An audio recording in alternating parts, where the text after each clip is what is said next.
Welcome back to another episode of HealthCap Weekly Wrap. This week, we're digging into 5 stories that are shaping decision-making across senior living communities. From new guidance on UTI testing to practical tips on pharmacy contracts, there's a lot to unpack. So grab your coffee and let's get into it. Okay, let's start with a big one. PALTmed is making headlines by urging providers to stop using routine PCR urine tests for UTIs. Yeah, this came from McKnight's long-term care news a few months back, and it's still very much in play today. PALTmed, the Post-acute and Long-Term Care Medical Association, put out a pretty bold recommendation. Stop using urine PCR tests as a routine way to diagnose UTIs in nursing home residents. Right, and that caught people's attention because PCR testing has really taken off. Some providers think of it as this fast, high-tech option. Exactly. But the concern is, it's almost too good at finding bacteria. It can pick up organisms that aren't actually causing an infection, which leads to overdiagnosis and, more importantly, unnecessary antibiotics. And in long-term care, where antimicrobial resistance is already a massive issue, that's a big red flag. It is. PALTmed is really calling for a return to clinical basics, looking at symptoms first, not just lab results. They're saying, don't use PCR as your default test. And I think this resonates with a lot of infection preventionists who've seen antibiotic use rise due to misinterpreted labs. It's not just about the test, it's about what we do with the results. Exactly.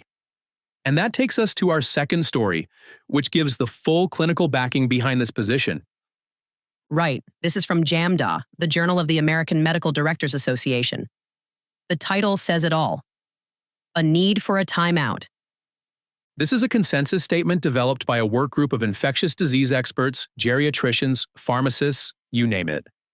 They reviewed the evidence and concluded that routine use of urine PCR in PALTC settings is not only unsupported, it may actually cause harm. The article dives deep. It explains how PCR detects both live and dead bacteria and how that blurs the line between infection and colonization. Yeah, and unlike standard urine cultures, PCR doesn't give you susceptibility profiles.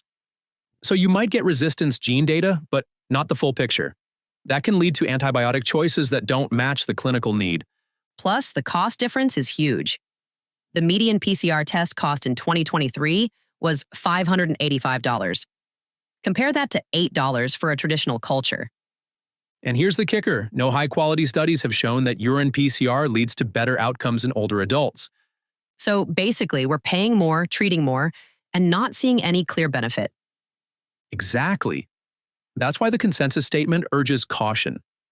Until we have better data, standard urine cultures used with solid clinical criteria are still the gold standard. So if you're listening and you're on an antibiotic stewardship team, or even just reviewing testing practices at your community, this is one to bring up. Absolutely. It's a timely reminder that faster isn't always better, especially when it comes to diagnostics. All right, next up, let's talk about PDPM. Because McKnight's did a deep dive into coding data, and the results were, well, let's say, interesting. Yeah, the article's called PDPM Coding Spike Found, Clinical Accuracy or Financial Anomaly. And it looks at a sharp rise in certain diagnosis codes since PDPM took effect. They specifically called out increases in conditions like schizophrenia, depression, and cognitive impairment. Right, and those are diagnoses that can directly impact reimbursement. So the question is, are we seeing better identification of real needs, or are some providers gaming the system? And it's a fair question.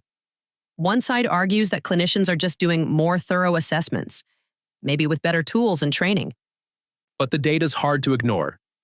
There's a clear spike, and some of it might reflect pressure to optimize reimbursement in a complex payment model. For communities, the takeaway is simple. Documentation matters. Make sure assessments are accurate, diagnoses are clinically supported, and your team understands how to code properly. Yeah, because if CMS flags patterns that look suspicious, audits aren't far behind. Exactly. This is one of those stories that should spark some internal review. If your PDPM scores are rising fast, make sure your documentation can keep up. And it's not just about avoiding penalties, it's about doing right by the resident. Amen to that. All right, switching gears to something more operational, pharmacy contracts. PharMerica recently published a really helpful guide called Improving Pharmacy Contracts. And it's full of actionable advice. Yeah, and I feel like this is an area that's often overlooked. Once a pharmacy contract is signed, it kind of runs on autopilot. Exactly. But PharMerica suggests communities take a more active role. For example, clearly define your expectations around medication delivery times, medication reviews, and after-hour support. And don't just assume things are included, like medication regimen reviews or backup pharmacy coverage. If it's not in the contract, it may not be guaranteed. They also talk about pricing transparency.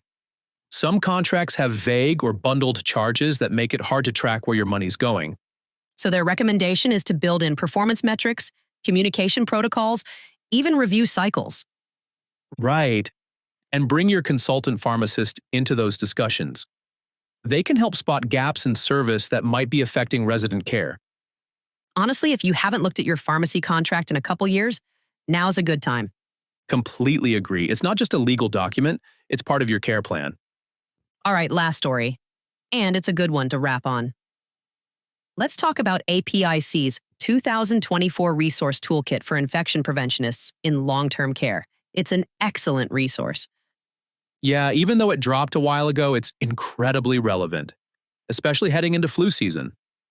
The toolkit includes CDC-aligned checklists, education materials, and guidance on outbreak response. It's designed specifically for long-term care, not just hospitals. And that's important because infection preventionists in senior living face different challenges like staffing, shared spaces, and resident mobility. Absolutely, the toolkit helps fill those gaps.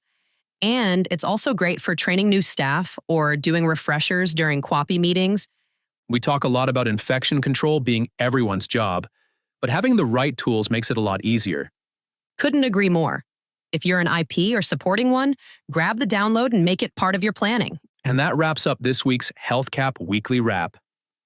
Thanks for tuning in. You can find links to all these articles and more insights on Angie's blog at healthcapusa.com/Angie's-blog. We'll be back next week with more stories that matter to you, your staff, and your residents. Take care.